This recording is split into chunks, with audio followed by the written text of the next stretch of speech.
भगवान बाबा हनुमानजी को प्रणाम। महान त्यागी बाबा जुमदेवजी को प्रणाम। परमात्मा एक। माझा अनुभव भूतबाधा आणि दुःखाने कुटुंब ग्रासले, पण परमात्मा एक मार्गानेच तारले। माझे नाव मिथुन रायभानजी डहाके आहे। आज मी माझा अनुभव या अनुभव मालिकेत माझा प्रथम अनुभव मार्गात येण्याचे कारण सादर करीत आहे। आमच्या कुटुंबात आई, वडील, 3 बहिणी, लहान भाऊ आणि मी असे आम्ही 7 सदस्य राहत होतो। महानत्यागी बाबा जुमदेवजींनी निर्माण केलेल्या मानव मार्गात प्रत्येक व्यक्ती आपल्या कोणत्या ना कोणत्या अडीअडचणी किंवा दुःख घेऊन येतो। तसेच काही दुःख आम्हाला सुद्धा होते। माझ्या वडिलांना दारूचे व्यसन होते, त्यामुळे आम्ही सगळे खूप त्रासलो होतो। माझी आई शेतीचे काम करायला मजुरीने जात होती व वडील उन्हाळ्यातील 4 महिने बर्फाचा धंदा करायचे। पावसाळ्यात कोणतेही काम नसायचे, कधी काम लागले तर जायचे, पण मिळालेल्या पैशातून अर्धे पैसे दारूच्या व्यसनासाठी खर्च करायचे। काहीच काम नसले की दिवसभर पत्ते खेळत राहायचे, त्यामुळे आम्ही खूप त्रासलो होतो। आम्हाला या मार्गाबद्दल थोडीफार माहिती होती, पण घरचे कुलदैवत विसर्जन करावे लागेल म्हणून परमात्मा एक मार्ग न स्वीकारता बुलढाणा जिल्ह्यातील शेष महाराज यांची सेवा घेतली। पण सेवा घेतल्यानंतर सुद्धा माझे वडील कधी कधी दारूचे व्यसन करीत होते। काही दिवसांनी माझ्या मोठ्या ताईचे लग्न जुळले, पण तेव्हा आमच्याकडे पैसे नव्हते। मग माझ्या मामांची शेती विकली तर माझ्या तिन्ही मामांनी 5-5 हजार रुपयांची मदत केली। माझी आई पैशाकरिता नाही म्हणाली तरी सुद्धा त्यांनी पैसे दिले। त्यामध्ये काही पैसे कर्ज घेऊन लग्नकार्य पार पडले। मी शाळा शिकत असताना उन्हाळ्याच्या सुट्ट्यामध्ये कामाला जात होतो। मग 2009 मध्ये माझी दुसरी ताई शेतामध्ये धान निंदायला गेली असता तिथे सापाने दंश केला। खाजगी डॉक्टरांकडील औषधी दिली पण आराम झाला नाही। मग भंडारा येथील सरकारी दवाखान्यात नेले पण तिथेही आराम झाला नाही। त्यानंतर खाजगी दवाखान्यामध्ये भरती केले पण काहीच आराम झाला नाही। मग तेथील डॉक्टरांनी सांगितले की यांना नागपूरला न्यावे लागेल। मी नागपूरला राहत असलेल्या माझ्या मामाच्या मुलीला वरील घटना सांगितली।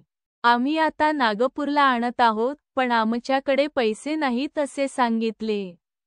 तर ताईने पैशाची मदत केली, नागपूरला यायला सांगितलं। डॉक्टरांनी दिलेल्या शयोरटेक हॉस्पिटलच्या पत्त्यावर आम्ही रात्री 3 वाजता तिथे पोहोचलो। त्यानंतर हॉस्पिटलमध्ये भरती केले, पण तिथे सुद्धा आराम झाला नाही। मग सकाळी 7 वाजता सुट्टी घेतली। दवाखान्यात 17,000 रुपये बिल भरावे लागले। मग मेडिकलला भरती केले। भरती असताना माझ्या मामाची मुलगी बाहेरच पाहायला गेली असता बाहेर बाधा लावलेला आहे असे सांगितले होते। 17 दिवस ताई मेडिकल दवाखान्यात भरती राहिली आणि शेवटी मग परमेश्वरात विलीन झाली।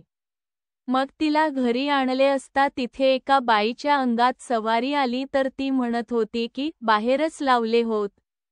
तो साप एक दिवस अगोदर रात्री घरी आला होता, पण ताजुद्दीन बाबाने दरवाज्यातून त्याला परत पाठविले।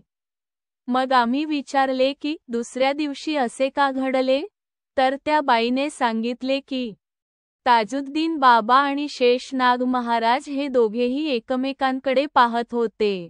तर ते दोघेही एकमेकांना असे म्हणत होते की तू वाचव, तुझ्या हाताने वाचली पाहिजे। असे दोघांचे भांडण झाले। मग 2013 मध्ये माझ्या लहान ताईचे लग्न जुळले। काही दिवसांनी तिच्या गालावर एक काळा डाग पडला। खूप डॉक्टरांची औषधी घेतली पण डाग काही जात नव्हता। त्याच वेळी माझे वडील कामाला गेले असता तिथे ते स्लॅबवरून जिन्यावर पडले आणि त्यांचा पाय मोडला। पट्टी बांधणाऱ्या हकीमकडे नांदोरा या ठिकाणी नेऊन पायाला पट्टी बांधले। तो प्रत्येक पटाचे 500 रुपये घेत होता, तर असे 5 ते 6 पट्टी बांधले, सोबत खूप औषधी घेतली, पण आराम झाला नाही। मग वैद्याकडे गेलो, ते सांगत होते की बाहेरच लावलेला आहे, तुम्हाला यांना इथेच ठेवावे लागेल. काही दिवस मग ते आपली क्रिया करीत होते, तेव्हा थोडा वेळ चांगले राहायचे, पुन्हा जसेच्या तसेच व्हायचे. त्यासाठी प्रत्येक हप्त्यात आम्हाला तिथे जावे लागत होते. असे 2-3 महिने सुरू राहिले. तिथे एक डॉक्टर येत होते, ते एकवेळचे 500 रुपये घेत होते. त्यावेळी मी कामाला जात होतो, तेव्हा माझ्या कामाचे पैसे अपुरे पडत होते. तर मी आपल्या ठेकेदाराला जास्तीचे पैसे उधार मागून आम्ही सगळे सदस्य नेरला या गावाला जात होतो. मग त्यांनी एक कोंबडा घ्यायला सांगितला, पण हे सगळं करून सुद्धा आराम झाला नाही. माझ्या आईच्या पायाला काटा रुतला होता, पण तो दिसत नव्हता. मग त्यांनी सांगितले की तुम्हाला घर बांधावे लागेल. त्यावेळी आमच्याकडे खूप मोठा प्रश्न निर्माण झाला. कारण ताईचे लग्न झाल्यामुळे पैशाची अडचण होती.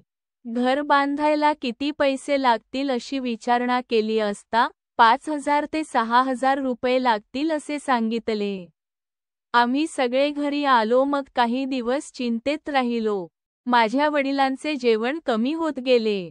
मग आम्ही सगळ्यांनी घरी विचार केला की घर बांधून जसं तसंच होईल. कारण आपण आपल्या घरी एवढी मोठी नागद्वारची कढई केली. त्या कढईमध्ये 2 ते 3 सवाऱ्या आल्या तरी सुद्धा पुन्हा तसेच घडले. तर आता आपल्याला परमात्मा एक मार्गात गेल्याशिवाय पर्याय नाही असे वाटू लागले. आमच्या घरा शेजारी एक सेवक श्री रामपालभाऊ लोहबरे हे राहतात. तर आम्ही त्यांच्या घरी गेलो व त्यांना सांगितले की आम्हाला या मार्गात यायचे आहे. घराजवळ सेवक असल्यामुळे आमचा या मार्गात विश्वास आधीच होता. तर त्यांनी आम्हाला श्री नरेशजी पराते काकाजी यांच्या घरी घेऊन गेले. तर काकाजी आम्हाला घरी मिळाले नाही. मग आम्ही घरी परत आलो. पुन्हा संध्याकाळी गेलो तेव्हा पण पराते काकाजी घरी मिळाले नाही. तर पुन्हा घरी परत आलो. दुसऱ्या दिवशी सकाळी गेलो तेव्हा काकाजी घरी होते. मग आम्ही आपली परिस्थिती व दुःख त्यांना सांगितले. तर काकाजींनी मार्गाच्या रूपरेषेबद्दल सविस्तर मार्गदर्शन केले. आम्ही सगळे तयार आहोत, पण वडिलांना विचारावे लागेल असे आम्ही काकाजींना म्हणालो. तर त्यांनी आम्हाला परत पाठविले. वडिलांना सोबत घेऊन पुन्हा यायला सांगितले. आम्ही संपूर्ण कुटुंब काकाजीकडे गेलो. तर पराते काकाजींनी सविस्तर मार्गदर्शन केले आणि घराची साफसफाई करून देवी देवतांच्या प्रतिमेचे पूजेचे विसर्जन करून आम्हाला प्रथम 3 दिवसांचे कार्य दिले. या 3 दिवसांच्या कार्यामध्ये आईच्या पायातील काटा आंघोळ करताना आपोआप निघाला. मग समोर आम्ही 7, 11, 21 असे साधे कार्य करत गेलो. आम्हाला सुखशांती लाभली. ऑक्टोबर 2015 मध्ये आम्ही त्याग घडविला. आता आम्ही सगळे सुखी समाधानी जीवन जगत आहोत. लिहिण्यात काही चूक भूल झाली असेल तर भगवान बाबा हनुमानजी व महानत्यागी बाबा जुमदेवजी यांना क्षमा मागतो. नमस्कार. नाव मिथुन रायभानजी डहाके. पत्ता मू. राजे दहेगानो पो. जवाहरनगर ता. जी. भंडारा. सेवक क्रमांक 37790. मार्गदर्शक श्री नरेशजी पराते, गोवरी. परमपूज्य परमात्मा एक सेवक मंडळ वर्धमान नगर, नागपूर. सर्वांना माझा नमस्कार.